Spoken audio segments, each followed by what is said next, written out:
Bugün de daha bir payızın özünü gösterdiği havayla karşılaştık. Buz bulutlar var ətrafda və hər gün öz hökmü var, hər gün öz hökmü var ki, insan bir şeyler özü üçün daha yaxşı olsun deyə çalışır və yenə də sərin küləkli hava dediyim kimi.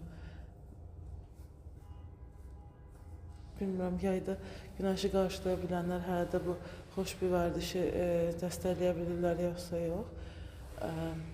Və ya digər özləri üçün edindikləri normal vərdişləri yenidən davam etdirə bilirlər yoxsa yox. Bu hər şeylə bağlı ola bilər. Belə bir durumdan sonra burnum daha çox şiş görünür, ona baxıram. Narın yağış yağırdı. Mən bir şeyler eləməyə çalışdım.